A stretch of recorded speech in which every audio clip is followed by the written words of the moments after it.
A radical experiment. This growth is amazing. A military cover-up. Hunt her down. And the most monumental threat. You created a monster, now you want us to kill it. About time. She can lay 1,000 eggs. The critics agree. The sci-fi suspense thriller of the year opens July 7th, and its name is Species. We gotta get to her before she gives birth. Species, rated R, starts Friday at theaters everywhere. Podcast Dark Horse Presents Aliens. Deactivating language censorship. Warning, spoilers activated. Engaging.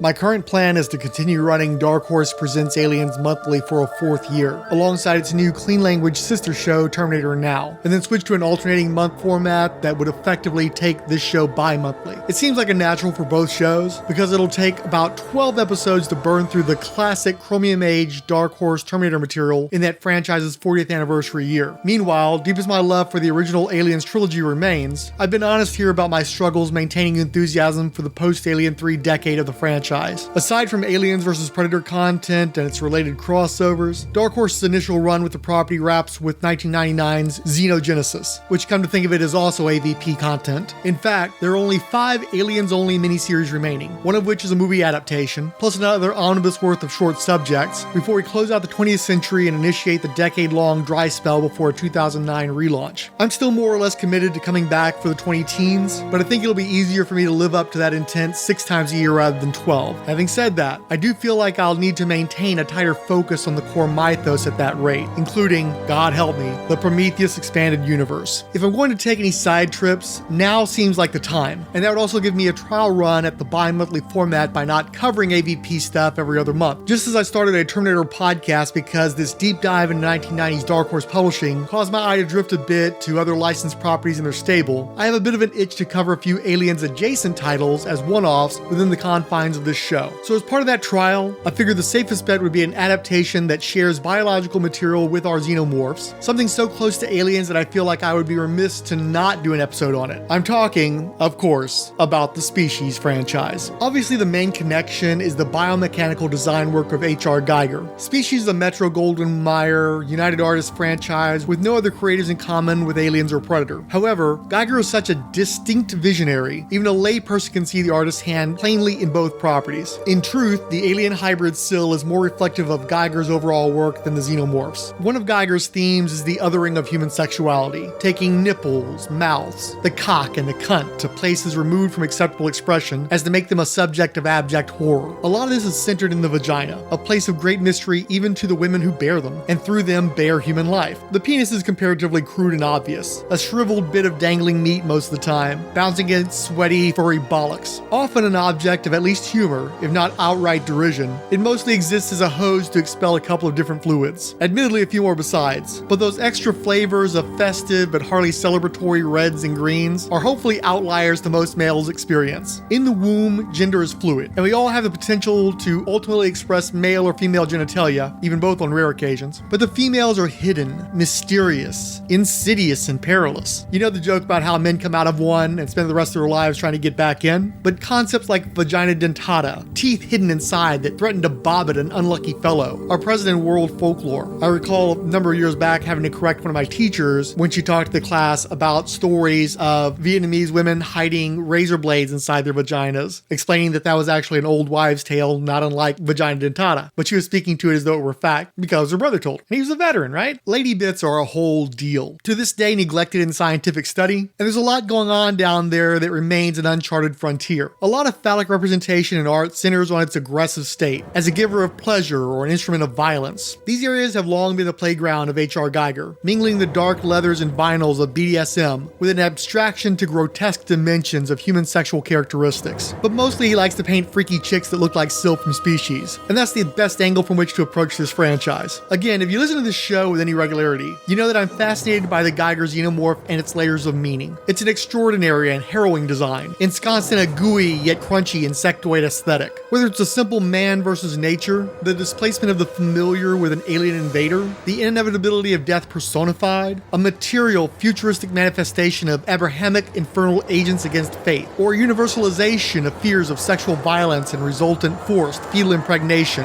When it comes to the xenomorph, there's a lot going on in there. The xenomorphs are vaginal. Likewise, viewers know that I'm mostly predator tolerant, acknowledging its role in the grander scheme of alien stories, but rarely welcoming it. Predators hunt people like people hunt animals. It's disturbing to see humans skinned and maybe eaten, their skulls and spines taken as trophies. But also, the predators hunt under certain, somewhat avoidable conditions, and they're sportsmen with rules that humans can use to opt out of being game. The predators are penises, and I'm not really down with the D. So in this metaphor, species is boobies. I like tits. I prefer petite, but I can appreciate a well-proportioned pair of prodigious tatas when they pass my eyeballs. I'm just not the wolf from old Tex Avery cartoons, so those eyes will remain at normal size within their assigned orbits. They're not going to stretch out of my skull, slide across a table, and dangle off at like Geiger phallus. But knockers are, if anything, less interesting than a pecker. Nipples get hard and breasts produce goose flesh, both especially true in the cold. A dick will shrink like a scared turtle in the cold, but can also grow multiple times in size, like one of those novelty sponges you put in water. Both can be suckled to produce a milky white substance, but one brings babies into the scenario in a really unsexy way, and the other is in direct opposition to producing babies in a hilarious way. Oh, and again, that John Wayne Bobbitt reference from earlier. We all want to hear about man's bits getting chopped off, blown up, or otherwise compromised, whether it's a subject of fascination, horror, or humor. Lopping off a breast is often disturbing, or a party as part of a successful transition, but mostly just a bummer. Attacking the penis is attacking the patriarchy. We're mangling some poor person's breast is just another Thursday morning on this sad little orb. All this is to say, boobs are pretty basic, especially within the sci-fi horror genre. Up until the internet provided a cornucopia of free porn, you'd get at least one gratuitous sex scene, and hopefully several nudes to spank to smuggled into your Saturday night video rental before those fun bags got splashed in blood as a surrogate for another sort of climax. And that's the entire formula of the Species franchise. Dumber, more obvious, and never reaching the heights of the Predator oeuvre. It's what if Andy Sedaris did an AVP. But it didn't start out that way. Screenwriter Dennis Feldman was a Harvard graduate with an interest in the search for extraterrestrial intelligence. His spec script was titled The Message, which was about the real-life broadcast in outer space of binary information about life on Earth. Feldman's speculative science fiction piece was about what would happen if an alien species sent back a response. Hollywood didn't care, but Feldman was a noted script doctor who had penned gender-bender sex comedies, like Just One of the Guys, and action horror vehicles like The Golden Child. With enough added exploitative genre elements, The Message was successfully sold and produced as Species. However, when Feldman adapted his own screenplay for Dark Horse in his only comics work, the emphasis returned to the SETI program and The Message. The cover to the June 1995, cover dated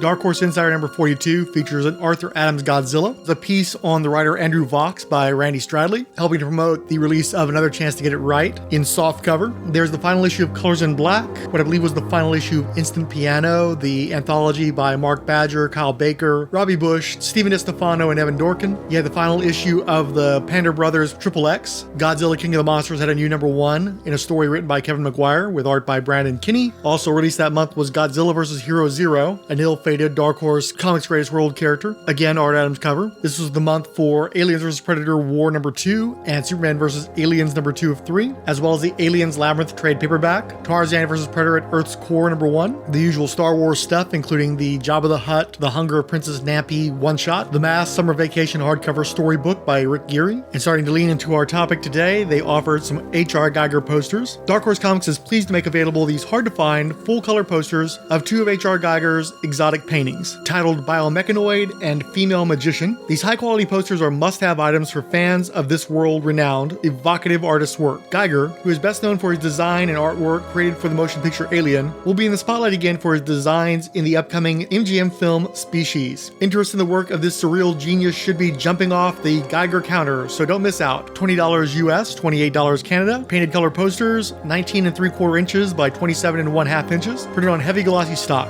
Both posters are available now. And then skipping a solicitation page, we have A Conversation with Dennis Feldman by Bruce Costa. There's a film coming out this summer that you should be paying attention to. One reason is that Species looks like an excellent movie and seems of the type to attract a huge fan following. Syl, the human-alien composite creature, was designed by H.R. Geiger, the artist who won an Academy Award for his design work in the film Alien. Another is the advantage you'll be able to take of this surefire blockbuster, since Dark Horse has a most unusual adaptation in mind. Rather than simply translating the film into comics form, the Species miniseries miniseries will actually expand on the film, creating a must-have product for that fan following I mentioned earlier. The Species miniseries will be written by Dennis Feldman, who also wrote the screenplay for the film. Dennis has been researching and contemplating the story that would become Species for over 6 years. The fascinating and complex issues dealt with in the film became his passion during that time. That's why, when Dark Horse bought the rights to the film's adaptation, it made the best sense for him to be the one to write the miniseries. Who better to include elements of the story that were not told in the movie? In late February, I asked Dennis about Species, the Dark Horse miniseries, and his own background. Dennis Feldman. I was a serious documentary photographer for about 12 years. I published a photo book. I've always had a lot of interest in graphic books. Then I moved down to San Francisco and became a screenwriter. My first real success came when I wrote The Golden Child. After the obligatory 8 years of struggling, it became the Eddie Murphy film. Then I wrote a film called Real Men, which I directed, featuring Jim Belushi and John Ritter, which was a rather unusual comedy. And then I worked on a number of other pictures. I wrote Species in 1993 and sold it to MGM. Bruce Costa. Please give us a suspenseful and incomplete story synopsis of Species. Feldman. A while back, I just became tired of metal can spaceships that came to Earth. It's just, as many people have pointed out, a tremendously ungainly way to travel. The distances are too great, the time takes too long. It just isn't feasible that living entities could accomplish that. What's much more likely is that messages at the speed of light would be sent through different kinds of rays, whether it's light rays or radio waves, or other kinds of waves. It occurred to me that what you would want to send is something that's interactive. Well, what is more interactive than a biological being, an organism? What if you even sent the DNA code for one of your own kind? You could program memories, or intentions, or a message to tell, or a whole point of view into its DNA. If you sent one of your own kind, you'd want it to be able to survive in the receiving environment. Now, you know that what survives in that environment are the creatures that get the message. So the message that comes down says, combine this DNA with yours. When they do, they get this conglomerate creature that looks like us, and therefore functions well in our gravity, in our atmosphere, and on our Earth. Costa. What a marvelously unusual idea. Feldman. Well, I don't think I'll get sued because somebody else will claim to have had it. So you suddenly have to look at the way we've treated other species. If this is a superior species, how do we treat species we've called inferior? Well, the answer is, of course, not very well. How have we even treated other ethnic groups that we've seen as different species? The answer is we've massacred and destroyed them, and stolen their resources and environment. And that's the scary situation that the story is into. Geiger designed this creature that is half alien and half us. It starts developing more human emotions too. It also comes into our way of looking at the world. Costa. How did you alter your writing style to accommodate this film genre? Feldman. I've worked with fantastic material before, like in The Golden Child, which is supernatural in part, so I used my normal style. I just used a much more scientific narrator in this movie. I spent a lot of time with scientists. The guys over at UCLA were really great. I really put a more scientific twist in here and, I think, was more informative about science. It was also an effort to make scientists the stars, to some extent, of the movie. Costa. Tell me how you came to be involved in the creation of the Dark Horse miniseries. Feldman. There are two ways. When I was a kid, I used to go down to my local Thrifty's drugstore, sit on the magazines, and read every comic on the rack. Every comic. Then I would put them back and save myself that money. It was back in the 50s, and I was a huge fan of comics. Superman was my favorite title. It was absolutely my favorite title. I was crazy about kryptonite. I thought that was the greatest idea on Earth, or off Earth. But my son, Neil, also is in love with comics, and I take him to our local comic store most weekends, or every other weekend at least. He picks out his comics and we share that. When the opportunity came up, he was really excited that we could get involved in a comic. So from the beginning, I volunteered, insisted, asked to write the comic. I asked to go up to Dark Horse and see the production facilities with Neil. We go to the San Diego Comic-Con together. We went this last year and had a great time. We thought it was great. We were both in heaven. They said that screenwriters don't always write good comics, but when I pitched them my approach to the comics, they said okay, so I'll be writing the miniseries. In doing that, I felt that I had more freedom than another comic writer might have to expand on the movie, to put in things that, for budget or time or for other problems, couldn't make it into the movie. I've been able to do that and have, I think, stayed true to the spirit and intention of the movie. I really have a bigger palette. I'll probably be writing about 200 or so pages of comic book script, where the movie was only about a 120-page script. So you can see there's more to write, there's more to put in. Costa. To then reverse the perspective, do you feel like your early influence by comics has affected your professional career as a writer of screenplays? Feldman. That may be. I think that between movies and comics, there's been an incredible amount of cross-germination. I'm sure that I'm as much a recipient of it as anybody. They're both graphic narrative storytelling techniques that are primarily visual and are intended for narrative storytelling. Costa. Would it give away too much to discuss any of the elements of the comic script that don't exist in the film? Feldman. I don't think so. One of my favorite things, and it's a natural thing in this kind of movie, is something I call the red mass, which was really about how this creature will spread, though it reflects very heavily back on how the human species has spread and behaved. I know it's a common thing to show the demographics of what happened, but I thought this one went further and showed more and told more and reflected on more. There are some other things in here that have to do with Sill's nightmares that, for production reasons and others, couldn't couldn't be made, and could in the comic.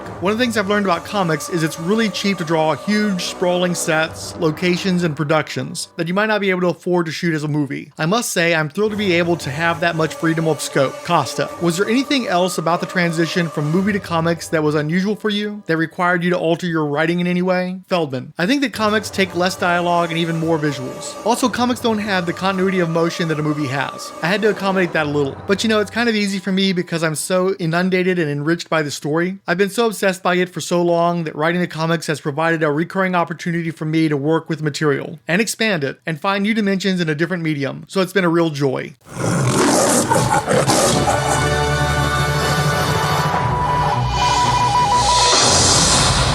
In January, a message from an extraterrestrial source was picked up at the Parkes Observatory in Australia. A new sequence of DNA, friendly instructions on how to combine it with ours. This growth is amazing. The decision was made to terminate the experiment.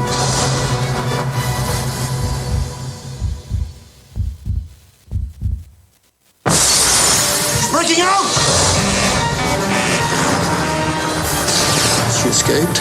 We have a serious emergency on our hands. I want a team to track her, hunt her down. You created a monster, now you want us to kill it. We decided to make it female so that it would be more docile and controllable. More docile and controllable, huh? I guess you guys don't get out much. She wants to have a baby. She'll kill anyone that gets in her way. I wouldn't hurt you. Yes, you would. Just don't know it yet. She'd have a dozen babies. She could lay 1,000 eggs. Something's wrong.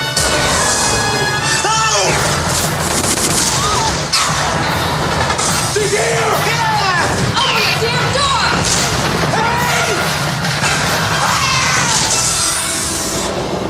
Oh, God.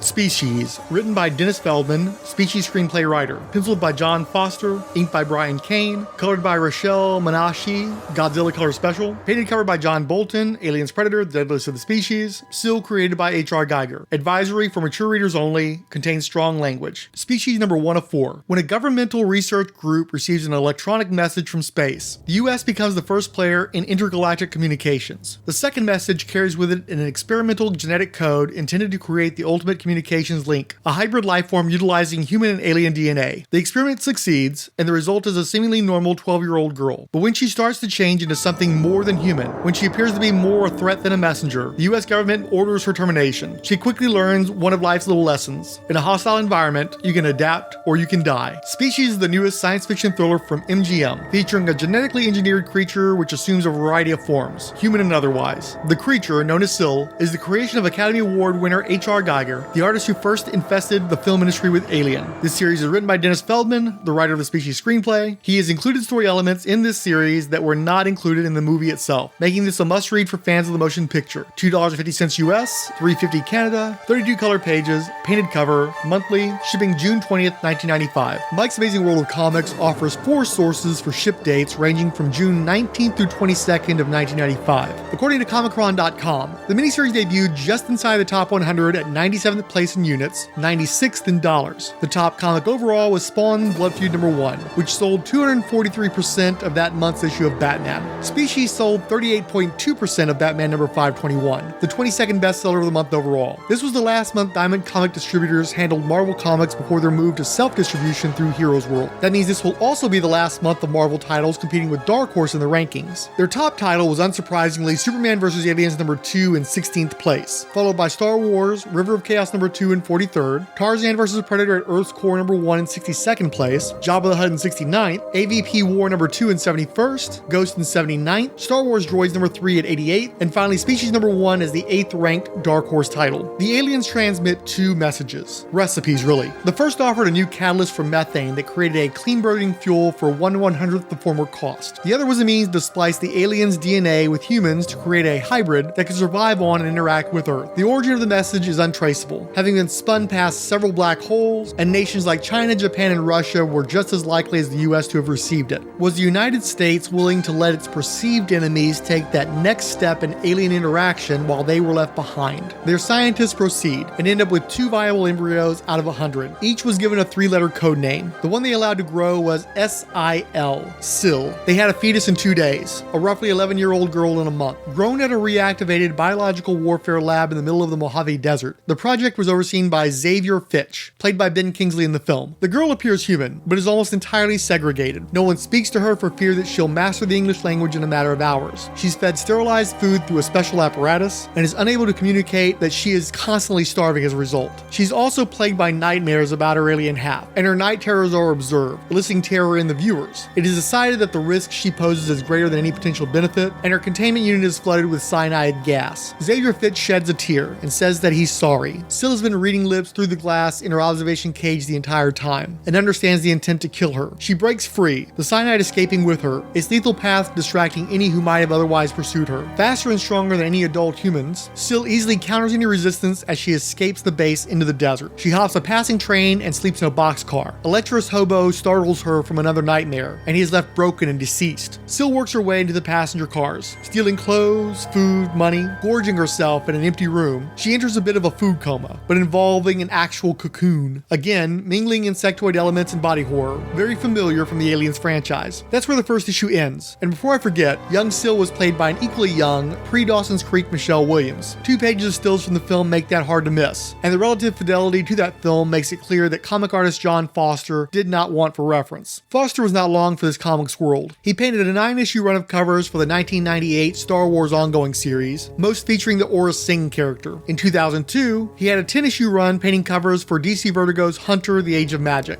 And in 2003, he contributed to the Elseworlds one-shot JLA Rule of the Beast. Finally, in 2008, he produced 5 covers for Dark Horse's Buffy the Vampire Slayer Season 8. Outside of comics, he worked for many book publishers, National Geographic, Universal Orlando, and Fox Atomic. But those were all paintings. And here is perhaps his only pen and ink comics work, strongly recalling an early Tony Harris. He's well short of that level, a bit stiff and comparatively crude, but it's more appealing than most Alien or Predator movie comics adaptations. Plus, in the second issue, he goes there with full frontal nudity when the adult Syl emerges from her chrysalis, having killed a nosy train conductor along the way. The comic cuts out the parts where the conductor was very kind to the young Syl, so that when she's killed, Syl has pretty much lost any audience sympathy going forward. I suspect that the screenwriter also thought this was an unforced error, because the longer you're on Syl's side, the harder her fall as her actions become increasingly inexcusable by human standards. In the movie, you get mad at her for killing the nice lady, and she never gives you cause to forgive her. Instead, you just root for the morally ambiguous mercenary team brought in to track and kill her, where ambivalence toward each of these 2 menaces would have made for a more compelling narrative. The July 1995 cover-dated Dark Horse Insider number 43 features The Big Guy and Rusty the Boy Robot by Jeff Darrow on the cover. There's also an article where Art Adams and Jeff Darrow play 20 questions. This month offers Concrete Complete Short Stories, 1986 through 1989, trade paperback collection, 2nd edition. Danger Unlimited, a limited edition hardcover by John Byrne. The launch of the long-running series Star Wars X-Wing Rogue Squadron number 1, written by Michael A. Stackpole, script by Mike Barron, drawn by Alan Nunes, inked by Andy Muschinsky, cover by Dave Dorman. There's a conversation with Michael Stackpole and Mike Barron about X-Wing, among other things apparently. The Shadow and Doc Savage number 1 by Steve Vance, Stan Minokian, and Vince Rocher. We got Tex Avery Screwball Squirrel number 1, The Mask, The Hunt for Green October number 1, The Dirty Pair, Fatal But Not Serious number 1 of 5 by Adam Warren. And on our typical beat, we've got Superman vs. Aliens number 3, Aliens vs. Predator War number 3, Aliens Predator Deadliest of the Species number 12, finale, Predator Race War trade paperback collection, Species number 2 of 4. She's created by the US government to facilitate extraterrestrial communications. A hybrid of human and alien DNA, she was meant to be a living link bridging 2 worlds across the cosmos. But what she is something far different, something the government scientists could have never predicted. And she is looking to communicate, but you don't want to be on the receiving end. Monthly, shipping July 18th, 1995. Species number 2 fell to 118th place, but was still the 8th ranked Dark Horse title. That said, it was still behind the usuals, plus Big Guy and Rusty the Boy Robot number 1 and The Mask number 6. I must also note that this drop occurred despite the omission of every Marvel comic, with sales of only 24.6% of that month's Batman. I really expected the ranking to go up significantly, because there were over 20 Marvels ahead of Species number 1 that weren't in competition anymore, and Species number 2 still fell, so its true overall ranking should be south of 140th place. It's in the second quarter that we're introduced to the expanded cast. Dr. Stephen Arden is an anthropologist biologist who is supposed to help predict how Syl will adapt in society. He's a mostly useless fifth wheel, but he's played in the movie by a young Alfred Molina, years before his turn as Dr. Octopus. Dr. Laura Baker is a geneticist, but she functions as a comic book style polymath. Any sciencing shit that needs doing is her job. She's played in the movie by Marge Helgenberger of CSI fame, though I know her best from ABC TV's late 80s Vietnam medical show China Beach. Dan Smithson is an empath, so he's eventually going to lock into Syl emotionally and track her like a bloodhound. He's easily the most useful team member, and by far the most interesting performance, as played by Forrest Whitaker. Finally, Preston Lennox is a security specialist and Black Ops mercenary. He's the guy who's tasked with actually killing Syl, and he's portrayed by Michael Madsen. Once the team is debriefed, they run an experiment on the alien DNA without hybriding it with the human. It grows far more rapidly than Syl into some sort of tumorous, worm-like obscenity. Science Girl and Hunter Boy get trapped in a sterile room with it, and not Charles Xavier threatens to immolate them if they can't contain and destroy the alien in short order. The pair fail, but the other two members of the team manage to stop Xavier and open the door for their escape before the room is immolated. That sequence took up 7 pages. The rest is mostly the now adult Syl, as played by Natasha Henstridge, easily evading a dragnet looking for an 11-year-old girl. This despite her being a supermodel dressed in an overweight train conductor's uniform and wandering around LA with all the guile of the mermaid Madison from Splash. She eventually used the deceased conductor's credit card to rent a motel room, then walks to a nearby nightclub to find a suitable mate to impregnate her. When she's cunt blocked by another gal on the make, she murders her rival in the ladies' room by ripping her ribcage out through her back. The sequence reminded me of a similar bathroom kill from a much better and earlier Alien knockoff, Split Second, starring Rutger Hauer. That would have been a cool comic book. Still got a guy to take her back to his place, but then her alien senses detect that he's an unsuitable mate and she rejects him. He's not inclined to take no for an answer, so she kisses him, then jackhammer jaws his brains out. It's not the actual alien xenomorph mandible, but it functions the same for the purposes of this kill. I'll also point out that John Foster draws Syl topless multiple times in this issue, but he's just not made for titillation. Again, there's a strong Tony Harris quality to his work, but also early J.H. Williams III, so it's the horror side of the species equation that is his forte. The August 1995 cover dated Dark Horse Insider number 44 features a Hellboy cover by Bernie Wrightson. There's a discussion with Bob Schreck on Dark Horse Presents number 100 in its various forms. We've got Octane number 1 by Gerard Jones and Gene Ha, Grindel Classics, Devil's Eyes, Star Wars Tales of the Jedi the Sith War number 1, Star Wars Jabba the Hutt The Dynasty Trap, Star Wars Dark Empire 2 trade paperback collection, The Mask and School Spirits hardcover storybook by Rick Geary, a discussion of Predator Hunting the Heroes, The Predator's Attack, which was the crossover where the Predators were hunting the Dark Horse Comics Greatest World characters, Appleseed Book 3 The Scales of Prometheus hardcover limited edition, Bubblegum Crisis Grand Mall trade paperback collection by Adam Warren, the Appleseed Data Book trade paperback collection, Dark Horse t-shirts featuring Concrete, X, and Hard Boiled,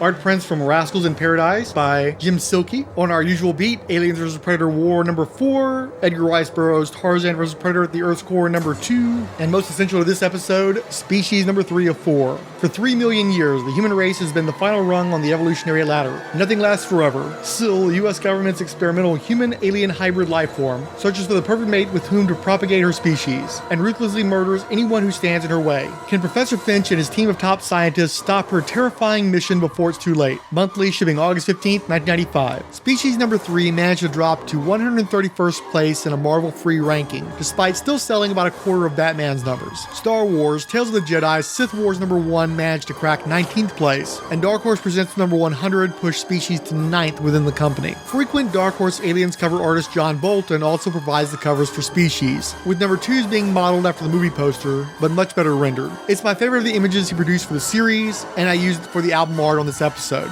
The first issue had an extreme close-up of the alien form of Syl's right eye, I think too obtuse for this material. Number 3's is much less coy, offering Syl standing in her alien form with her arms crossed over her shoulders, the right forearm and hand still human. The pose helps to conceal Syl's very prominent xeno nipples, which are unmissable in a black and white still on the inside front cover. It's for the best that Dark Horse didn't pussyfoot around with the mature reader's advisory. The team find the rejected Beau's corpse and determine that they did not copulate. Lady Scientist figures out that Syl can detect disease or genetic defect in her potential mates, and they find the victim's insulin in his fridge. Syl is on the move in the Vic's car, but doesn't understand understand what to do when it runs out of gas, and then she's struck by another vehicle while on foot. She's taken to the hospital by a guy who I thought was played by Thomas Jane, though he's not, but for your convenience, just picture Thomas Jane. Syl has super fast healing, so in no time she's ready for action again. Not Thomas Jane pays her hospital bill and takes her home. Meanwhile, the science squad has been modeling Syl as an invasive species, and determined that if she reproduces, it will swiftly mean humankind's extinction. Personally, I think that's alarmist. The scientists raised Syl in extreme isolation that likely left her sociopathic, but even then she mostly only kills when threatened. Whole swaths of humanity would be ineligible for breeding purposes, and Syl doesn't resort to cannibalism.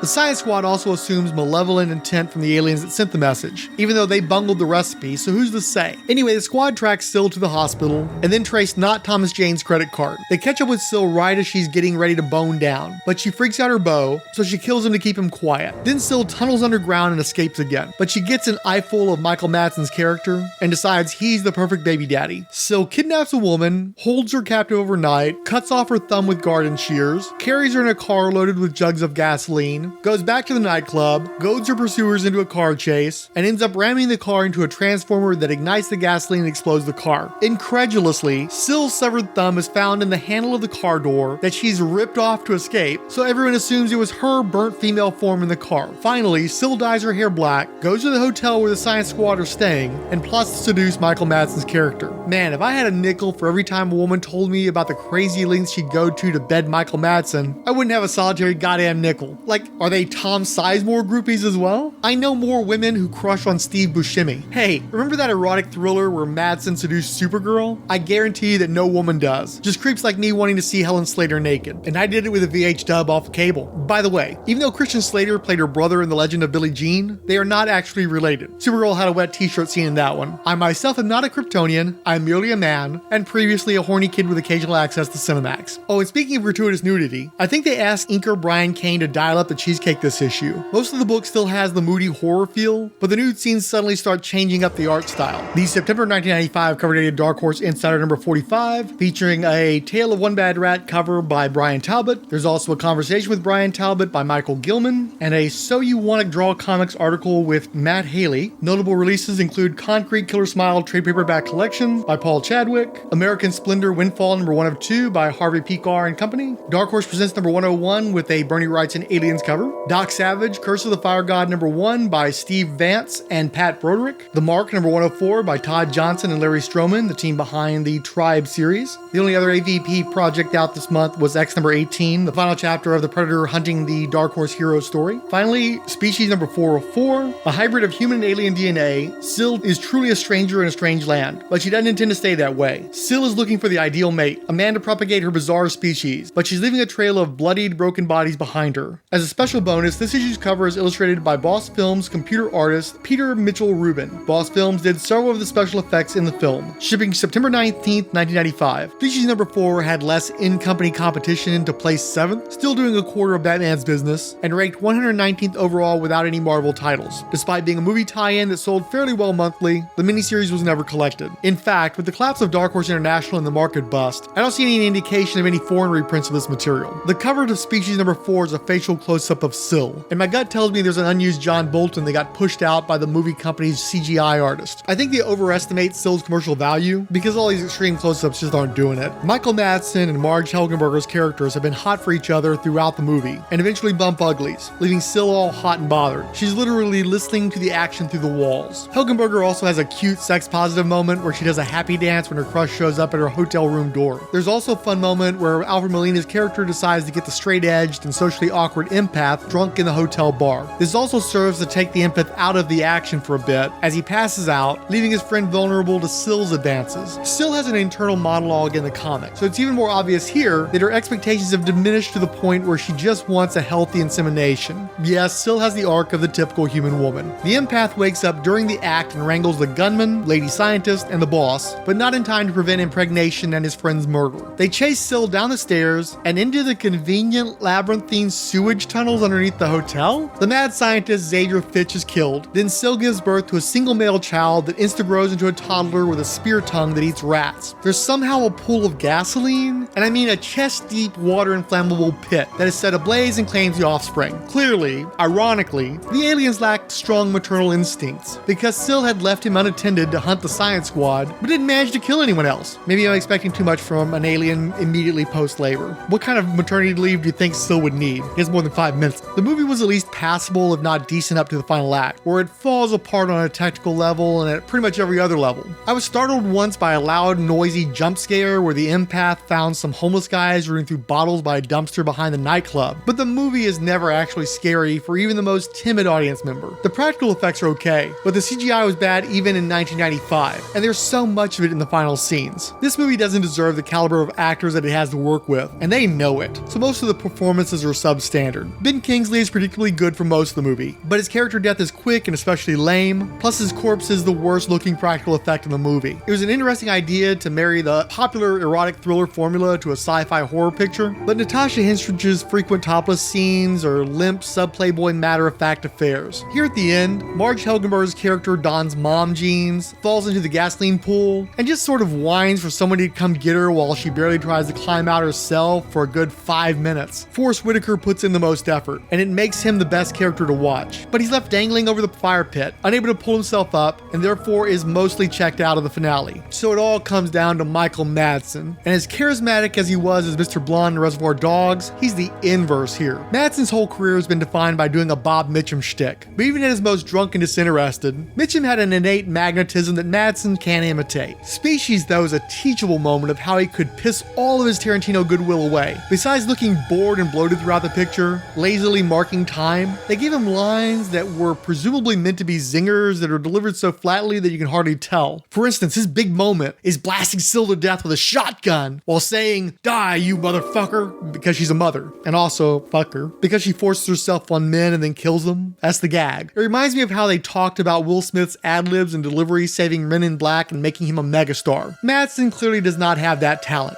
But much worse, it's just as clear he couldn't be bothered if he did. So combined with badly used actors speaking lousy dialogue, the staging of the action is incompetent, the lensing pedestrian, and even the lighting seems purely utilitarian. Most of the film is passable, but the ending's so poorly handled that you leave the movie feeling like it was a waste of time. And yet they promoted this thing with its own miniature convention. It hit that lad mag zeitgeist, and the flick managed to make 3.25 times its budget. A sequel was greenlit and would arrive less than 3 years later. However, the comic book adaptation got a sequel a little over a year after the first miniseries' conclusion. Solicitation copy for Species, Human Race number 1 reads, "They thought Syl was dead. They swept the Los Angeles sewers clean and dismantled the lab where she was born. They thought the alien threat to humanity was over. They were wrong. Now we will pay." Following the events of MGM's blockbuster Sci-Fi motion picture comes an all-new story of an alien species determined to populate the Earth. Cover price, $2.95. Although the official Dark Horse website lists the publication date of November 1st, 1996, Mike's Amazing World quotes numerous industry publications as having it out on November 27th. It ranked 181st in unit sales for the month, 155th in dollars. The top comic book of the month was Superman, the Wedding Album Collector's Edition, with reported sales of 227,686 copies sold through Diamond Comics distribution. This is as opposed to Human Race's 17,500 copies. It was the 6th highest ranking Dark Horse comic of the month, behind Star Wars Golden Age of the Sith number 2, Star Wars X-Wing Rogue Squadron Warrior Princess number 1, Predator Strange Rue number 1, Barry Windsor Smith Storyteller number 2, and Ghost number 20-ish. I think Comic-Con screwed up the numbers on those. The cover to Species, Human Race number 1 was painted by Bob Eggleton, a well-regarded fantasy paperback artist who's only occasionally dabbled in comics. He'd done some memorable covers for Malibu's adaptation of Brian Lumley's Necroscope, and had more recently done covers for Dark Horse's Godzilla series. Unfortunately, maintaining the norm for Species comics, it's just a boring shot of an alien arm coming out of a cocoon. The story was written by Gordon Rennie, a prolific contributor to the UK's 2000 AD series since 1996, who will be scripting a couple of Predator projects to be covered soon. The art is by Phil Hester and Andy Parks, who've had long and high-profile careers, but are probably still best known for the revival of the Oliver Queen Green Arrow with filmmakers Kevin Smith. Fine storytellers, but as with the first miniseries, there's no reason to expect cheesecake from this crew. Sequelizing Species is a tricky proposition, with Syl, her offspring, and most of the main cast dead in the end. The creation and functioning of Syl is highly specific, so there's not a lot of obvious story possibilities, without someone having to repeat the same mistakes as with Syl. There was a teaser in the film about a sewer rat alien hybrid cannibalizing its fellow rats, which doesn't match up with how anything worked in the film. This might explain why no one in comics or movies picked up that particular thread. Instead, a company called DeBurke Chemicals had also received the alien message, and set about developing their own human-alien hybrid. Despite this being entirely independent from the first attempt, the pharmaceutical company also completely isolates their subject until it escapes, at around the same physiological age as Syl. The twist is that this hybrid is a boy, and he escapes because he wants to rape the first woman that he ever sees. Besides the corporate malfeasance, another way this scenario plays out like with a xenomorph is that the boy's victims are immediately impregnated with a fast-growing baby that violently erupts from the host body, killing it. The birthed hybrid arrives toddler-sized and homicidal, using a long razored appendage to kill anyone that threatens it. This dispels any nature versus nurture argument made for Syl, and because the hybrid is male, it can more rapidly assault large numbers of women to procreate. Cal, as he is dubbed, is truly an imminent human extinction threat. Most of this information is given in flashback by the pretentious, hypercritical Dr. Naylor to CDC operative Dr. Alana Walker, an African-American woman.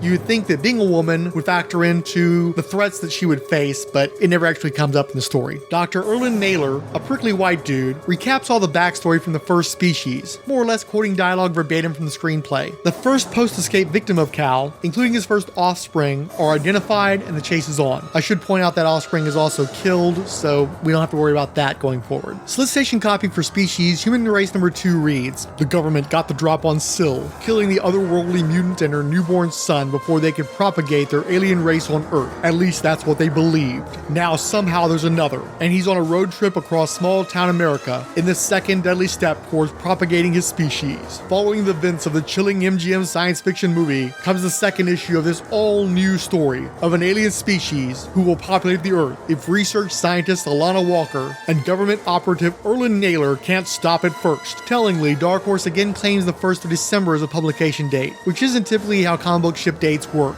Mike's offers December 26th as the date from 4 of 5 other sources, with only Comic Buyer's Guide believing it arrived the day before Christmas. As it happens, I was working at a comic shop at the time, and the expectation would be a 1-day delay on shipping after a holiday, with the 26th falling on a Thursday that year. Wednesday was already the industry standard New Comics Day by 1996, so that tracks. The top comic was Uncanny X-Men number 341, with 190,955 copies sold in the direct market, while Human Race shed a few thousand readers to 13,396 copies, ranking 203rd. Yeah, clearly Marvel's back in the charts. Human Race was ranked 10th among Dark Horse titles, behind Sin City, Lost, Lonely, and Lethal, Golden Age of the Sith number 3, Star Wars Warrior Princess number 2, Aliens Lovesick, Predator Kindred number 1, Storyteller number 3, Ghost, Body Bags number 4, and Oh My Goddess Robot Wars number 1. Bob Eggleton provides the second cover, a headshot of Cal. This is more interesting because Cal's design resembles Syl's only superficially. He's a much bulkier creature with a jawline that looks like ant mandibles and sort of large cat snake eyes. It's curious because plot details and elements of its design will turn up in the movie's sequel. Hester and Parks are back on interiors, but suddenly the writer is Ed Gorman, a noted mystery novelist whose comics work is otherwise exclusively the midnight strip from Mystery Quarterly. True to form, the story shifts from an almost Roy Thomas level slavish revisiting of the Species movie story to a crime thriller. There's a teenage girl who runs away from home after her parents contribute to the breakup of her interracial high school romance. Meanwhile, Cal is stealing cars and cruising for prospects, although his alien senses are more discerning this issue. Dr. Naylor was initially mistaken for a misogynist, but it turns out he's just covetous of the credit he's been denied 2 years into this project, which is preventing his promotion. We also see in a silent flashback that Dr. Walker was a mother who seemingly lost her daughter to suicide or anorexia or something. It's unclear because silent flashback. Cal picks up the runaway, turns into his alien form before trying to molest her, but she manages to evade Cal until the doctors arrive to scare him off. Solicitation copy for Species Human Race number 3 reads, "Tommy and Glinda just fell into a whole lot of luck. They met a stiff with a pouch full of uncut diamonds. Millions of dollars worth. Finders, keepers, and all that, right? But that much ice is bound to bring all kinds of types sniffing around, both human and otherwise. Tommy and Glinda ran into a whole lot of luck, all right, and every bit of it was bad." You know what Dark Horse claims, but Mike says it was released a full month later on February 5th, 1997.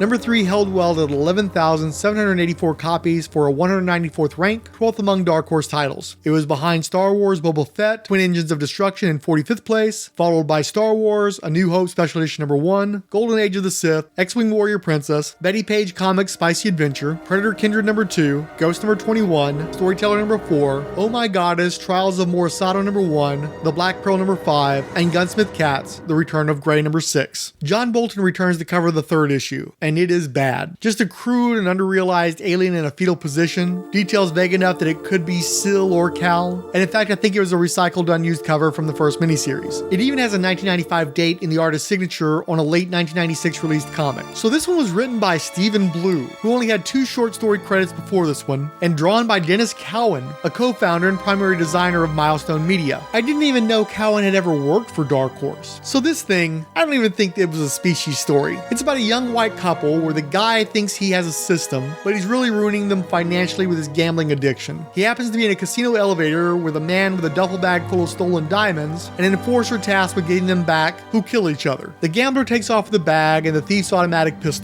Eventually, his gal gets kidnapped, and once again, the gambler and an enforcer manage to kill one another. Now, throughout the story, there's been dialogue-only references to the manhunt of Cal. On one of the last pages, a white guy that basically looks like the gambler is supposed to be Cal, randomly coming out of the couple's hotel bathroom. Cal and the girl escape together on a motorcycle. A bald black man in a trench coat wielding a big science fiction rifle had previously been mistaken for another enforcer, but had actually followed the gambler to the hotel because he'd mistaken him for Cal. Understandable, since they seem to look exactly alike. In the end, he calls into an unseen Dr. Naylor about putting an APB out on Cal and the girl on a motorcycle. Seriously, this had to be some Comics by Spike thing that got repurposed, right? Solicitation copy for Species Human Race number 4 reads, Cal's having a tough time of it. He's traveling around the country trying to meet a woman, women, who will be willing to bear his child. Like any other red-blooded male, he has a genetic need to expand his family tree. But finding the right woman, women, isn't that simple, because Cal isn't red-blooded. He's a human-alien hybrid, a unique original species, and he hasn't found a woman yet who is strong enough to carry his child. Dark Horse still thinks this came out before the street date on number 3, but I'm inclined to find February 26, 1997 to be the more correct date, especially since there was a whole other creative team on this issue. Uncanny X-Men reign again, while the top Dark Horse title was in 51st place. Besides the usuals, Dracoon, Rise of the Dragon Prince number 1, Dark Horse Presents number 118, Brave number 1, and Tarzan number 8 pushed Human Race to 13th in class, 187th overall, with 9,518 copies sold, losing nearly 8,000 copies from the debut issue. Get this, the final issue has a painted cover by Alien's own Mark Nelson, depicting Cal with his face peeking out of water while alien fishies swim around him. The layout forces the Species logo to wrap around under his face. Nelson was also credited with penciling the interiors, except George Pratt is then credited for guest starred in colors with inks by John Nyberg. The story's by Stephen R. Bissette? What the fuck is happening with this thing? Is this Dark Horse Challenge? They'd already published Exquisite Corpse. From what I can tell, Pratt produces several pages of mostly pinups of Cal floating in a red-brown fluid, plus the final splash page. After reading the story, that wasn't water on the cover. Cal is swimming in jism with alien sperm tadpoles gliding around through it. No, I'm not joking. Remember the black lady from the first 2 issues? She's referenced in a phone call. We're done with her. This issue stars a white middle-aged pathologist named Dr. Jean Lewis Diana. It's mostly about who she calls on the phone and how she calls information gleaned from multiple autopsies she performs over several days. As it builds, you are made to realize that Cal is like a male salmon after spawning. He shot his main load on his first victim that successfully conceived, but that spawn dies when the ambulance he was riding in wrecked and exploded. None of the dozens of follow-up victims conceive, in part because Cal's physiology is too traumatizing during attempted copulation. He's unintentionally wrecking the equipment he needs to reproduce, and compensations like increasing volumes of semen in the victim can't help that. Yes, we get multiple expansive measurements of the approximate quantities of semen collected during the autopsies. One of the victims is the gambler's gal from last issue, who was already pregnant with the gambler's baby, but Cal tried anyway. Cal took an elderly woman,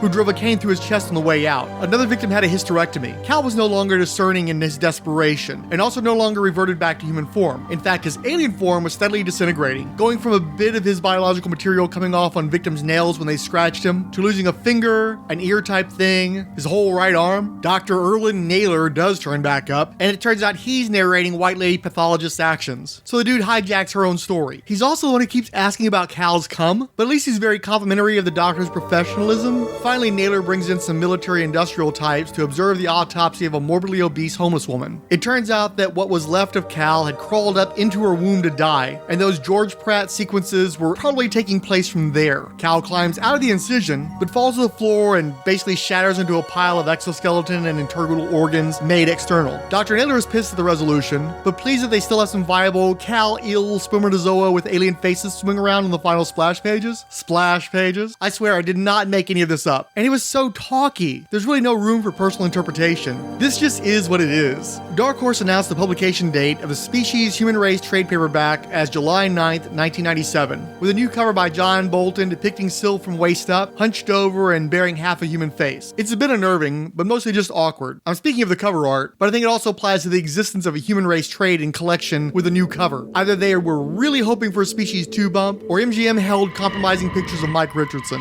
It does not appear to have made it into the top 10 trades for the month of release. When I heard they were going to send a mission to Mars, I strongly urged the government to reconsider. On what grounds? On grounds that alien DNA might remain on the planet. But any human attempt to violate the planet would result in biological contamination. Excursion, this is Houston. Do you copy? Do you read Excursion? Son of a senator, and now the first man on Mars. Patrick Ross returned home a hero. Darlene, you're going to be president of the United States someday. A champion. My sister decided to join us. And a carrier. There's something wrong with me, Dad. Of the deadliest DNA in the universe. We got another alien on the loose. If he's reproducing, we've got potential offspring. The last time I fought with that alien, I almost got myself killed. Now, the only chance for the human race Eve was recreated from a frozen lab embryo. is the woman who tried to destroy it. We need your help to find Patrick. Recreated by science, she is now half human. I see what he sees. There's a supermarket, a big supermarket. In a supermarket. Got it. Estrogen levels peaking. It's like she's in heat. Her loyalty is to man, but her instinct is to mate. We've got 2 aliens running around. If these 2 were to mate, the resulting pure strain of offspring would be unstoppable. This is like some sort of damn freak show. They're going to kill me. Our greatest threat is our only hope. Half human, huh? My ass. Species 2. As much of a mess as Human Race was, it either inspired the actual movie sequel or simply stumbled upon similar answers to obvious questions of how to continue the franchise. Most sequels want to increase the scale, but Species wasn't such a runaway hit as to be guaranteed money. So you keep the budget and basics the same, but bring in a mostly new cast and scale up the sex and violence. The main antagonist has been destroyed, plus most of the variations of a woman sexually assaulting a man within the narrow limits of mainstream 90s society have already been played upon. If you want to escalate the threat level, this time make the antagonist some male assaulting females. That gives us a broader selection of breasts, and the internalized misogyny means you can get away with violating more women in worse ways than you can a manly man. And since women can usually get pregnant where men can't, you can borrow more of the body horror and forced birth elements from the Aliens franchise, your true north from the beginning. Again, I'm not as big a Predator fan as most, because I see it as a lesser, more limited take on what the Aliens franchise already did. But at least Predator has its own aesthetic and themes, with multiple very exciting and well-executed action vehicles in the franchise, including an absolute classic in the perfectly cast original. Species was always the Hydrox to Aliens Oreo, simply a cheaper and duller version of the same with shoddier ingredients. Yes, the first Species punched above its weight class in the casting department, but not at a comparable level to Ridley Scott's Alien. In fact, they probably got that cast on the promise that this would be their Alien, and then the actors were on set seeing how the filming was going and were crestfallen. That final act in the LA sewer caves that definitely don't exist was such a shit show, you could tell no one was giving it their all. Even Forrest Whitaker is reduced to huffing and panting while wiggling his ass at the camera, failing to pull his own weight to get back on solid ground. The metaphor's right there. And again, the metaphors are about sexual violence and forced birth. Those are Aliens metaphors. Species is just narrow focusing Aliens' themes on men's fear of being sexually dominated and losing themselves to a woman's desire to conceive. The primary difference between the two franchises is how Species brings a different kind of female empowerment fantasy into the mix. Syl as a sexual predator is very explicitly a woman who is victimizing men in service to her own wants. Especially in James Cameron's Aliens, there's the theme of female empowerment through Ripley's determination and defiance of various societal pressures, as well as surrogacies to motherhood, and also the sway of a matriarchy in opposition to capitalism and militarism. That's kind of highfalutin material. Species' take is more basic and simple. Essentially trad wife, but fuck the patriarchy. A beautiful white woman wants guilt-free sex, with the ability to choose her perfect mate to conceive with, and she gets to fucking murder anyone who gets in her way. For some women, that's gotta be living the dream. But also the forces of societal norms are always running her down. She does ultimately settle for Alfred Molina after multiple preferable partners were denied her. Even her relatively small want is taken from her with her life. Hell, her one child is even a male. So had he survived, things would have played out more or less as they did in the separate comic and movie sequels, where Syl ultimately is just the womb that delivers the true threat for the horror sci-fi franchise. The limited agency afforded Syl in the first movie is still essentially illusory, but Species 2 wants none of that. With the gender swap, we've got a homicidal fuckboy slaying pussy for 90 minutes. A big budget aliens take on the horny serial killers of 80s slashers like Angel and 10 to Midnight. The same $35 million spent with 3 years of depreciation will go a lot further on anonymous nudes, CGI Martian landscapes, and extremely gory practical effects, especially because you can't fool any Oscar winners into taking a lighter paycheck in hopes of appearing in a culturally significant work. Everyone knows this is just going to be Species 2 now. So in this one, 3 astronauts visit the Red Planet and come back with soil samples. During a communications and astronaut consciousness blackout, Martian worm things infect 2 of the 3 astronauts. The third was a black guy with sickle cell trait, so he was rejected as a host for the parasite. The white guy astronaut is the main antagonist, a fortunate son of a powerful senator played by James friggin' Cromwell, so I guess the production did spring for a recent Best Supporting Actor, and he's only in about 3 scenes anyway. Fortunate son is a horn dog who breaks protocol to bone down, only for some Yurotsukadoji shit to go down. I think one of the women was his fiance, and then he does in a couple of women advertised as sisters with that Japanese hentai womb-ripping insta-birth bloodbath. In a moment of contrition, Fortunate son dresses in his best military presentation to blow his damn fool head off with a double-barreled shotgun on the porch of his daddy's cabin. Except the alien parasite insta-grows a new head that is no longer filled with regret, and that's when the vagina massacre spree involving strippers and hookers really kicks into gear. The white lady astronaut who is also infested with space parasites experiences her own horrific birth sequence. Really the only time the franchise comes close to rivaling a moment from Alien in its visceral impact, but it's still a Rebel Moon to its Star Wars. What's interesting though is it asserts Species 2's willingness to go to a Rob Bottin place with regards to fantastical and disturbingly detailed hyperviolence. Years of mainstream gore and properties like The Walking Dead has inured audiences to the levels of grisly detail that forced the unrated Dawn of the Dead to be treated as though it was handed an X classification. Species 2 is pushing the outer boundaries of a 1998 audience's tolerances in a way that comparatively mild first Species in no way threatened, because no one in that audience is going to be disengaged wondering when Michael Madsen or Marge Helgenberger's characters are going to show up. The movie takes its time both reintroducing them and having their presences felt. Dr. Laura Baker gets in quite a bit earlier, because she's the vehicle through which we are served the return of Natasha Henstridge after her relative star-making turn. In short, the military wants to kill the aliens that they now know exist and treated them to a biomechanical smallpox blanket at first contact. That second fertilized egg was brought to term with the code letter designation EVE. Under the more knowledgeable and sympathetic eye of Dr. Baker, Eve has been treated to some basic human compassion in her all-female facility. But far less kindly, Dr. Baker also supervises various potentially lethal measures and tortures to be inflicted upon Eve to see what would kill her, and by extension, the alien message senders. The fact that these measures involve Eve being naked, except for conveniently placed straps for the TV edit, is the most Species thing in this sequel. Eve wears sundresses and has a more conservative haircut than Syl, communicating to the audience that Henstridge has made a face turn with this new character. There's this overweight general guy with a scar over his eyelid over a blinded eye that is deliciously comic booky. He brings back the Michael Madsen merc to hunt down Fortunate Son, but also demands Dr. Science Lady give him access to Eve. You see, A, Colonel Nick Fury brings the merc into the gender-exclusive lab, breaking Eve's monosexual quarantine without regard to Dr. Baker's wishes, and B, Eve has developed a psychosexual telepathic connection to astronaut fuckboy that is triggered whenever they both get horned up. In the absence of Forrest Whitaker's character, Eve is the new empathic bloodhound. Also, through a series of yeah sure events, the black astronaut with sickle cell partners with Michael Madsen to pursue Fortunate Son, fulfilling the DEI quota that Forrest Whitaker also is no longer present to provide. Sadly, black astronaut guy also tries to be comic relief, which lands more in the embarrassing tokenism zone, another reason for Forrest Whitaker to pass on this bullshit.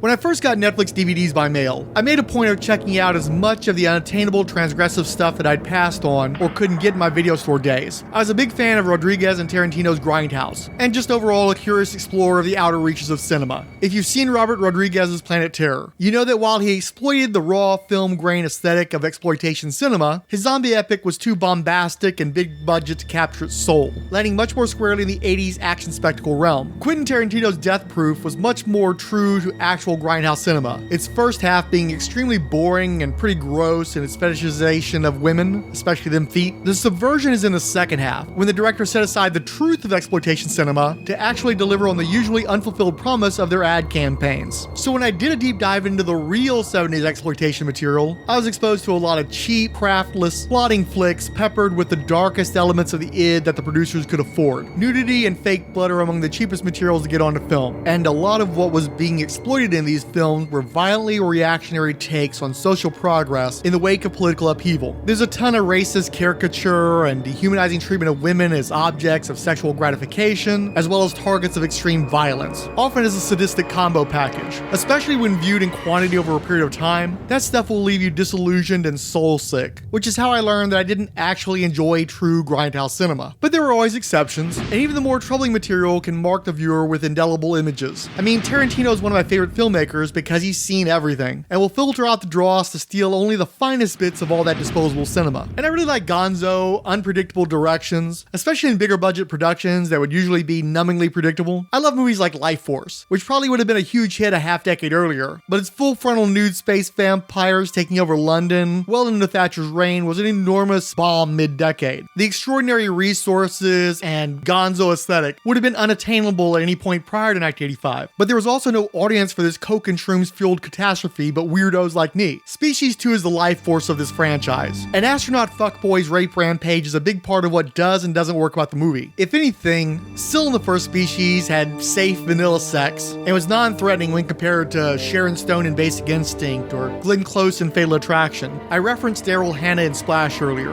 and Syl really is kind of the Lenny Small of the barb-firing booby set. She doesn't really mean to kill all those guys she's trying to fuck. It was just a circumstantial thing. Astronaut fuckboy is a murderer and rapist of women. What he does, especially after the failed suicide, is intentional, callous, and deeply ugly. We see all these women violated in the most intimate ways, especially as a result of the forced births, and then increasingly tossed aside like red, wet, sloppy bags of meat. There's an autopsy sequence for the lady astronaut, I think, where she's fully nude, but also barely recognizable as human for how much of her body has been peeled away. And then throw in some revolting jump scare shit on top of that. Species 2 wants to revulse you, morally and visually, and that brazen antagonism makes it a lot more interesting than the pandering first installment. For instance, each of the victims produces an insta-child that Fortunate Son dresses in what looks like a pillowcase and hides in a work shed behind his father's cabin. As more and more are produced, astronaut fuckboy guiding these kids by the hand in twos to the shed becomes a shorthand for all the rapes and murders of these women. Just dozens of them, marked like notches on a bedpost by just waves of blankly staring alien hybrid children with tentacles crawling out of their orifices. It's genuinely disturbing, and given the subject matter, you kind of want to lean into how wrong this entire situation is. And there's just so much bizarre stuff going on, so many disparate characters and left-turn subplots. I caught bits of Species on cable over the years, but probably never watched it from beginning to end until I decided to do this podcast. Even as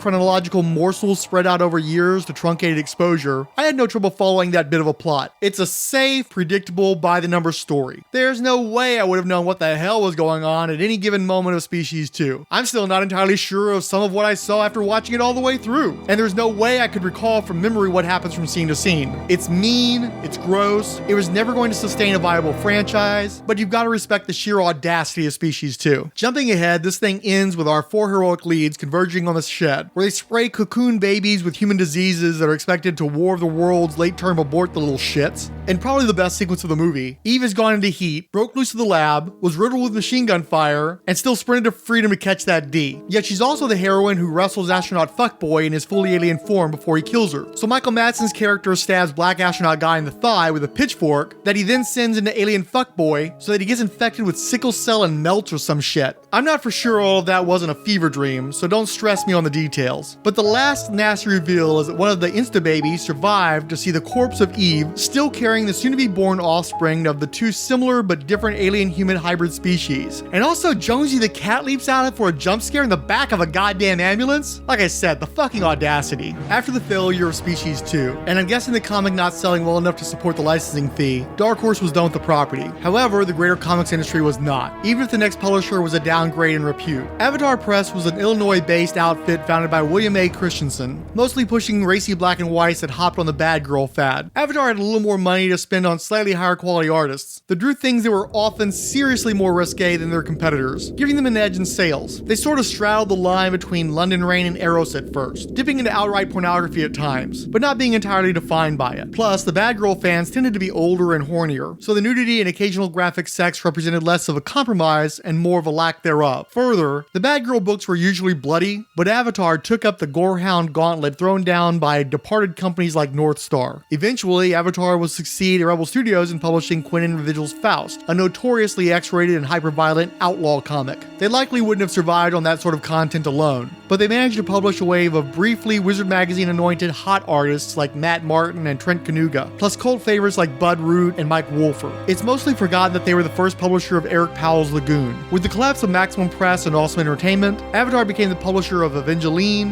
The Coven, and Glory, which connected them with Alan Moore. Industry consolidation netted them Billy Tucci's She, Everett Hartso's Razor, Image's Demon Slayer, Mike Deodato Jr.'s Jade Warriors, and Lightning Comics' Helena. Perhaps most importantly, around this time, DC's Vertigo imprint was getting greedy with their rights sharing, and Paul Levitz was tamping down mature readers' elements. Avatar stepped up to help produce Warren Ellis's first provocative Strange Kiss miniseries. Sequels followed, and before long, Ellis seemed to be working with Avatar as much as Vertigo and Wildstorm. Ellis's presence and the liberal environment brought other notable writers like Garth Ennis and Stephen Grant. You might not think of Grant in the same company as Moore and the other UK writers, but what he had to offer was Hollywood connections. Grant produced a long-form comics adaptation of Frank Miller's butchered screenplay for RoboCop 2 with artist Juan Jose Rip, an Avatar discovery that went on to the majors. Between the big-name writers and the marquee license, Avatar Press was getting out of the outhouse business and into the main house. They briefly set up a new shingle, Pulsar, to differentiate these licensed products from their more gratuitous fare. A property like Species was perfect for them, far more than Dark Horse, because they could better play with the R-rated elements. Naked chicks and extreme gore was their entire business model up to that point. If you can believe it, Pulsar Avatar released a free comic book day on May 3rd, 2003, Frank Miller's RoboCop / Stargate SG-1 FCBD edition. Under a Matt Bush painted RoboCop cover, it featured a text piece by Grant, a preview of the RoboCop adaptation, a preview of Stargate SG-1, Prisoners of War by Jim Cahork and Renato Guedes, and finally a preview of Species Naked Aggression by John Layman and Richard Bonk. Species Naked Aggression, Behind the Tentacles, Reflections on Species the Comic by John Layman. You don't want to go to the movies with me. I mean, besides the stinking whiskey breath and the wandering hands, besides the fact that I boo mercilessly at the coming attractions and spit profanity at pre-show commercials, besides my stubborn refusal to turn my cell phone off no matter what. No, you really don't want to go to the movies with me. I'm the kind of guy that, no matter what movie, always needs to one-up the filmmaker. I'm very free with my advice about what they should have done, and how. If I was permitted to add or omit even a single scene, the John Layman cut of this or that movie would be a far superior film. You could see where I would not be the ideal film date, and you could also see why getting the chance to write a comic based on a movie would be a dream come true. I've long since ruled out the possibility of me actually working behind the camera, me filming repeated nude scenes with Natasha Henstridge, refer to above comments about my lewd behavior, particularly the one about wandering hands. Anyway, when I heard Avatar nabbed the rights to RoboCop, Stargate, and Species, I didn't waste any time getting on the phone with publisher William Christensen, begging,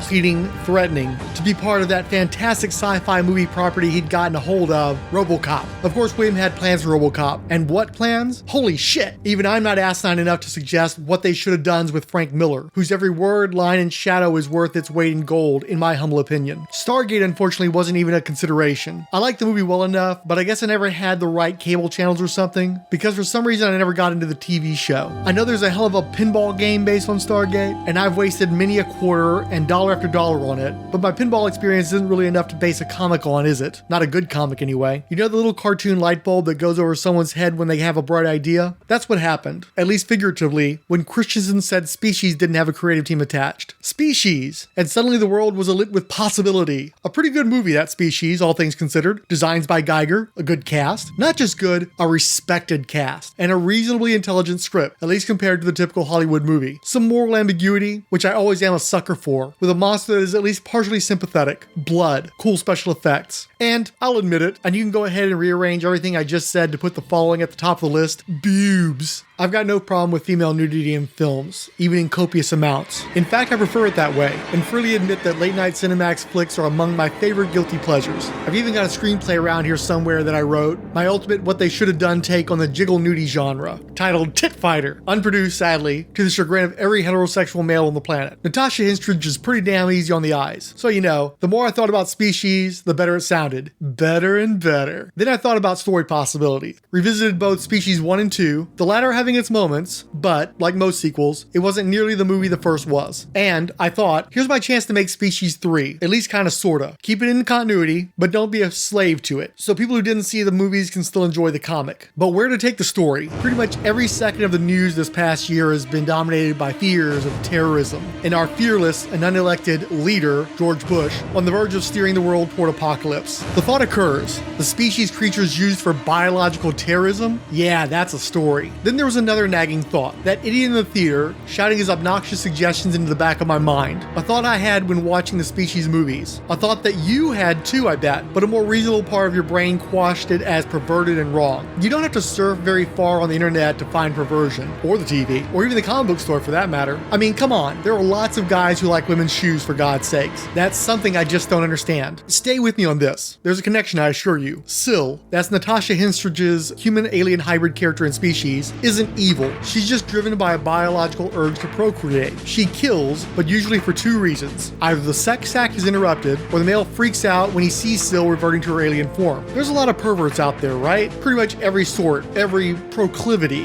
What if somebody had sex with that freaky alien chick Syl and liked it? Species Naked Aggression is a 3-issue miniseries coming in August from Avatar's Pulsar line. Written and lettered by yours truly, with phenomenal pencils and inks by Rich Bonk. Avatar publisher William Christensen called it a really twisted love story. Who am I to argue? John Layman had been an editor at Wildstorm, but decided to quit the year prior to focus full-time on writing. He dabbled a bit on co-writing on Gen 13 before moving to the 3-issue Bay City Jive miniseries with artist Jason Johnson. At around the same time as the Species miniseries, he'd been working on a Thundercats miniseries with Brett Booth. Layman would mostly toil in anonymity until 2009, with the launch of his sleeper hit Chew with artist Rob Guillory for Image Comic. An Avatar Press blog post from 2003 notes that the proposed artist, Bonk is an inker and finisher of note, having inked a number of high-profile books such as The Darkness, Ascension, The 10th, Spawn the Dark Ages, Action Comics, and numerous other titles. Rich is also a talented penciler in his own right, as you will see with his Species work. Layman is one of the biggest rising star writers on the horizon right now, and also the highly regarded former DC Wildstorm editor of major hit Planetary and The Authority. Well, that certainly is a through line from Layman to Warren Ellis. On May 13th, 2003, the Avatar blog reposted the text from Layman's essay to keep the title in people's minds until its intended release in August. The month came and went without a release, and then months became years. According to the Species wiki on fandom.com, an extremely appropriately named artist, Bobby M. Breed, was meant to contribute 2 pinups to Naked Aggression that ended up on his DeviantArt profile instead. Breed had apparently signed an NDA for the project, but generally say that it had evaporated after multiple delays. Aside from 3 color images by Rich Bonk for the FCBD book, that's all we have on the aborted project. It's a shame because this really looks like it could have taken the property a level up instead of down, which is definitely the film trajectory. It began when an alien life form was unleashed on Earth. Mercy 6-2, come in. Twice, mankind narrowly escaped annihilation. And now she's back. Anybody, this is Mercy. Cargo's alive. Rotate the cargo. In a brand new package.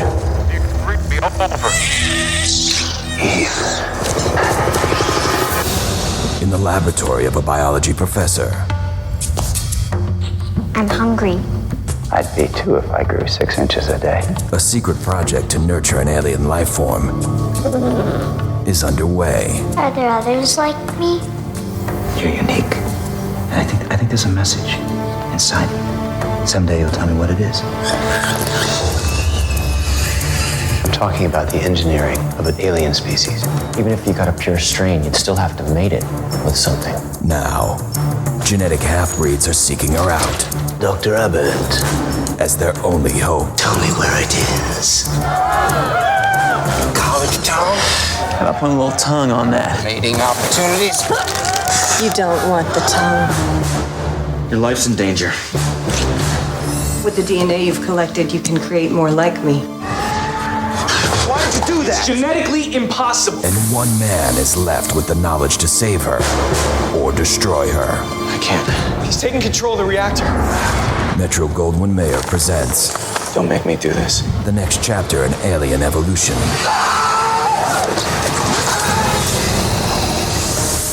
Species 3. Genetic perfection is no longer a dream. It's happened. It's a nightmare. Species 3 was released on November 27, 2004 as a Sci-Fi Channel cable TV original. You know, like Sharknado and the Man-Thing movie. As with every Species sequel, I had never bothered with it before deciding to produce this podcast, and am not better for having reversed that course. I'd argue that it's the worst installment of the franchise across all media, which by extension means that it's also worse than any Alien or Predator movie, but probably not as bad as many Friday the 13th or Texas Chainsaw Massacre installments. The most important thing to discuss is that it does pick up more but mostly much less from where Species 2 left off. Natasha Henstridge supplies a brief, very Halloween 6 Jamie Lloyd type cameo at the top of the show. She's still in the ambulance with one of astronaut fuckboy's insta-babies, and I mean not just the grade school child of the damned that we saw hiding in the ride at the end of the last one, but also the one that Eve is specifically the undead baby mama to. The new wrinkle is there's a college professor disguised as US military who also snuck into the cab of the ambulance to steal Eve or the baby. Supposedly he knew about the finer details of the astronaut fuckboy affair through his government connections. And I want to say he was tight with Finch from the first movie. This dude is obsessed with superior alien life forms, to the extent that he spends the entire movie doing a credible Jeffrey Combs as Herbert West impression. The actual soldier in the cab with him is killed by the alien hybrid boy, while the mad scientist runs off with the baby. He takes her to his house, confines her in his basement lab, and plays surrogate father to her as he studies the newborn girl's rapid growth to adolescence. Meanwhile, the white bread dude who replaced Ryan Felipe as Sebastian Belmont in the direct-to-DVD sequel to Cruel Intentions, which incidentally also offers Cat Grant from Smallville dry humping a horse, and is a franchise I'm way more into than Species, not that it says a lot, so DTV Sebastian Belmont is guiding the tour of his experimental power plant for representatives of the military-industrial complex. That's why it's so fucking confusing that he next shows up late for his college biochem class taught by dime store Jeffrey Combs. It's so incongruent that it feels like they shot some scenes at available locales like the power plant with a makeshift script of just that scene and then badly retrofitted in later on. The college dean is DTV Sebastian Valmont's Ed Rooney, and the openly psychotic mad professor is also on his shit list. So through a counterintuitive sequence of events, they team up to work on the Alien Girl project and also dispose of the dean's body when he turns up dead. All of astronaut fuckboys' alien-human hybrid babies are still in the loose, but they have a genetic disorder that makes them begin to decay and die in really gross ways. Seriously, as bad as Species 2 got, I never flinched there, but one of these hybrids' body horror shit finally managed to sicken me enough to at least wince. They need Eve's baby to fix their shit, and meanwhile that child fast grows into a big-tittied woman, named after a Sara Lee frozen dessert that she'd eaten a few nights earlier. Jesus fucking Christ, was she raised by Dr. Prager? If she had a dick, would he be named Tyson Stouffer? Sarah was played by Sunny Mabry in her own breakout role, such as it was, and that is after her debut in Limp Bizkit's music video for Nookie. Laugh all you want, but Thora Birch was 2 years out from Ghost World when she appeared in the video for Eat You Alive. In fact, I'm calling it. Eat You Alive ended her career as a film and television star. She never came back from that. It pretty much did in Bill Paxton's career as well. He had to switch to TV for Big Love and Agents of S.H.I.E.L.D. Thus is the power of Fred Durst. He will Woodstock 99 you. But getting back to Sara Lee, part of what made the lusty aliens work in the past two movies was their otherworldly, blue steel, ice-cold, Heineken, foreign import supermodel looks. I know it's not cool to pit women against one another, especially their physical features, but I think I left class lying bleeding on the side of the road as soon as I signed up for a Species podcast. And Sunny Mabry is more of a domestic, Pabst Blue Ribbon kind of gal. She's tall, she's blonde, she's pretty, and admittedly, despite the name, Natasha Henstridge is no more exotic than Newfoundland, but you can't help but nod when you learn Sunny Mabry's from Alabama, especially when she spends most of the movie in Daisy Dukes, creeping on a small rural college campus. Also, there's a dullard with a weak chin who plays the college dude's roommate, who screws everything up and ultimately invites a hot killer alien hybrid girl into the equation. You're wondering what this dude is doing in the movie until he takes his shirt off, and he's Tyler Durden cut, and then you totally get it. More stuff happens, but ultimately it's Michael Warren from Hill Street Blues as a sort of rogue government agent trying to cover up the alien mess, teaming up with DTV Sebastian Valmont to confront the hybrid bitch and Eve's daughter at Chekhov's power plant. Valmont helps cover up Sara Lee's survival, and even makes her a sterile male human alien groom of Frankenstein to satisfy her urges with before releasing both into the world. Never mind that Sara Lee is still able to get prego from human peen, and college student scientists will be morally culpable for the coital carnage that follows, but hey, he's DTV Sebastian Valmont with his own in-picture body count, so the underlying moral ambiguity was as firmly established as something described with the term ambiguity can get. You may have thought this late in the game that we were done talking about Species comic book adaptations, but you'd be mistaken. Solicitation copy entry taken from the Avatar website, where the October 2005 Species Special reads, "A tale of horror that puts the fatal back in fatal beauty. Syl finally returns in this sexy one-shot, written by Brian Pulido, and with art by sensational newcomer Mico Suayan, as they take Syl back to her horror roots. Locals start dying off in terrible ways in Dos Cabezas, Arizona, alerting the Department of Covert Defense. When Naomi Williams and her team of paramilitary investigators touch down, they discover an entire pod of Syl's offspring. If the offspring get out of town, Phoenix and America are in deep trouble. Can Naomi bring herself to murder Syl's children before the migration? Will Syl let her? Don't count on it. The blood-drenched showdown leaves no doubt who is the dominant species. Retail price $3.99 US. Mature readers, full color, 32 pages, one shot. There is both a standard and gold foil version of the main Mico Suayan cover, with both human and alien Syl offered, plus a wraparound by same, with Syl wrecking the military, and a racier leather cover with near-nude human and background alien headshot Syls. That last one retailed for $19.99 US. There was also a gore variant of Alien Syl by Juan Jose Reap, along with a terror cover of a bloodied human Syl. Out that same month, per Avatar's online solicitation guide, was Jason X Special number 1, Friday the 13th Bloodbath number 2, A Nightmare on Elm Street, Paranoid number 2, Escape of the Living Dead number 1, Texas Chainsaw Massacre The Grind number 2, Lady Death the Wicked number 1, Brian Pulido's Gypsy number 3, and the 53rd issue of the porn anthology Threshold. Species didn't ship. The $5.99 gold foil cover was offered in January of 2006. In February, there was Friday the 13th Bloodbath number 1, Friday the 13th Jason vs. Jason X number 1 through 2, Warren Ellis's Black Gas number 2, Lady Death Lost Souls number 2, Escape of the Living Dead number 5, the resolicited A Nightmare on Elm Street Paranoid number 1, and finally the $5.99 Species Caged Fury variant by Richard Bonk that repurposed the pinup/proposed cover from Naked Aggression. Both MyComicShop.com and Mile High Comics list variations on the Species Special, but do not have actual copies to sell. There are no copies on eBay. I think we can safely assume this is because the book doesn't actually exist. Aside from the variant covers, Mico Suayan also posted a Syl pinup to his DeviantArt gallery on July 10th, 2005. There were these DNA strands sent to Earth. We mixed those DNA strands with human genes. You were one of the results. She was engineered. Oh my God, we have met before. You're G178. To become the perfect fusion. I don't know if I'm human or not, or if I have a soul or not. Of human and alien DNA. You're a new kind of life, a highly functional hybrid. There's just one problem. She's sick. Not just sick, she's dangerous. I don't care. These aren't human. It's mating season. Do not underestimate these things. You set me up, you son of a bitch. She's a pure creature. She'll most likely be pregnant before nightfall. In 2 weeks, this entire town will be overrun.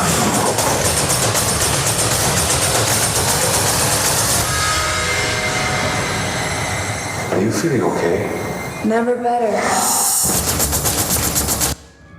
The franchise reached its end on September 29, 2007, with the second Sci-Fi Channel original sequel, Species: The Awakening. I would say that this one is the least of a piece with the other movies. The first half feeling like one of those dour Scandinavian police procedurals. It's all desaturated and gray at first, and shot on a paltry $3.8 million budget, mostly in Mexico. Miranda Hollander is a college professor who lives with her Uncle Tom, whom she calls Uncle Tom, which hits different with these two ghostly white people. She goes out on a date one night, then goes missing, and is eventually found unconscious and disrobed in a park. At the hospital, she transforms into an alien and kills a bunch of innocent people. Uncle Tom, yeah, that still feels wrong, finds Miranda and helps her revert to human. Evading the authorities and heading out of town, Tom reveals that Miranda's entire life story is a lie. Tom was another rogue scientist, working with an unscrupulous partner to play with the alien-human hybrid recipe from the extraterrestrial SETI message. Things got too hot, and the partner wanted to destroy their greatest creation, Miranda, whom Tom had grown to love as his own child. So Tom absconded with the girl and used this context to build out the Miranda Hollander identity. Only now, the hybrid's DNA was collapsing, similar to astronaut fuckboy's Instabrood, but nowhere near as gross. Her only hope for survival is to find the ex-partner, who's running an illicit human enhancement operation down Mexico way. The corrupt ex-partner has his own stable of genetically altered hybrids that he deploys and fucks as needed. There's one truly evil one, Azura, his right-hand lady that produces spike things and sometimes dresses as a naughty nun. She's a bad influence on Miranda, and a constant threat to Uncle Tom. Eventually, the pair of rogue scientists cure Miranda, but in the process obliterate her human side so that she goes full Syl. In fact, she's even sillier. She tries to seduce Uncle Tom, and does his science bro, before murdering him. Tom eventually succeeds in temporarily recovering Miranda's humanity, as well as determining that she conceived with the illicit science bro. But Azura goes full alien to try to kill them both, while Miranda goes mostly alien to defend Tom until death does them part. It's cool because you've got two Syls with color and design variations duking it out, and it's mostly practical with people in pretty decent looking suits. Miranda dies, but softens up Azura enough for Tom to kill her, and then he just burns everything down. The awakening is rather slow paced and boring at parts, but it really picks up and sometimes goes quite mental in other parts, especially the chase sequence with Azura as a demonic nun. Dominic Keating is fun as the scuzzy, back-alley-and Aussie scientist. Mexican actress Marlena Fabela is having a blast as Azura in one of her few English-language roles. She's best known for playing Esmeralda Sanchez de Moncada across 122 episodes of the 2007 Telemundo novela El Zorro, El Espía y la Rosa. And yeah, you heard the Zorro part right. The Swedish actress Helena Mattsson restores, and frankly betters, the Nordic otherness vibe of Syl as Miranda Hollander. She imbues the human character with a lot of vulnerability, so that when she heel turns into an incest alien, it's especially disturbing. I didn't think she had it in her until she brought it hardcore. But the MVP of this movie, and maybe the whole franchise, is Ben Cross. I only really knew him as Barnabas Collins in the short-lived 90s NBC revival of Dark Shadows. And to me, he'd always just been one of those uptight British actors. Here, he seems to be channeling Christopher Eccleston, an actor I almost always enjoy, but more importantly, he commits like no one else to this material. He is so invested, so in the zone, giving 110% to every scene of this dumb movie. Even when the evil alien demon nun is tongue-whipping his ankle on a Barrio 10 roof, at no point for a single second do you ever think that he's not Uncle Tom, renegade scientist, doing everything he can to save his beloved alien hybrid sex doll adoptive daughter's life. He is so impossibly good in this stupid shit that the sheer weight of his personal gravitas elevates everything here at least a star grade.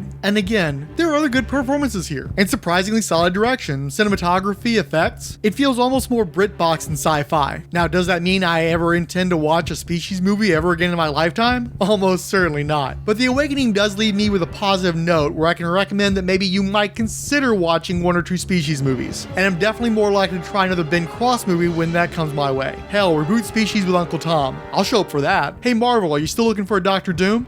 So in the end, I'm sitting here with my copy of the 2021 Taschen hardcover collection of H.R. Giger's work. And yes, I know it's pronounced Giger. I recorded most of the front end in one rip at 4 a.m. and didn't give enough of a shit to check, which included an electrical storm that I think shorted out my mixer. So I had to jerry-rig an inferior way to record all those trailers and the underlying score. Man, I hope I can fix that because it was a real pain in the ass. Anyway, Species could have been a better vehicle for Giger's concepts, and would have benefited from using that more esoteric material to distance it from the Aliens franchise instead of making it look like a carbon copy. I know some of those paintings are so extreme that you couldn't reduce it outside of porn, but Species could have gotten a little more vor without fully crossing the X-rated threshold. It definitely should have been hornier. Like, what if Eve masturbated with some of those protruding bits of alien business on her own body? Does sex work differently between the human and alien forms? Could she peg a guy? Or collect gonads to store for later insemination? What if they genetically manipulated a hybrid to be homosexual? Would it still have the drive to reproduce? And if so, how would that work? Do these hybrids need to have a set gender? Or could they be used as a vehicle to explore gender fluidity? If males are as short-lived and ineffectual as Hal, how would males with that knowledge come to terms with their circumstance? If a male barely lives long enough to reproduce once, and still only produced a single child after great candidate-seeking efforts, they couldn't really overtake the human population. So what happens if there's a micro-minority of alien-human hybrids trying to coexist with humanity? How does a female react to giving birth to a male with a mortality clock? Can the hybrids give birth to females, or do they have to be engineered? What happens if two do hybrids of the same paired species copulate? What if the hybrids reach out to the full aliens that sent the message? Were they the intended result? Or did the aliens' plans go awry? Was it the human half that caused all the problems? Do the hybrids just need therapy? It's a drag that the Species movies more or less repeated the formula of the first flick in modest variations, Species 2 notwithstanding. But with super expensive CGI and these prefab recipe movies tending to fail at the box office of late, could we maybe get at least a bit more Giger with these things? Probably not, but it's a good thing I've got this Giger book and my own imagination to fall back on.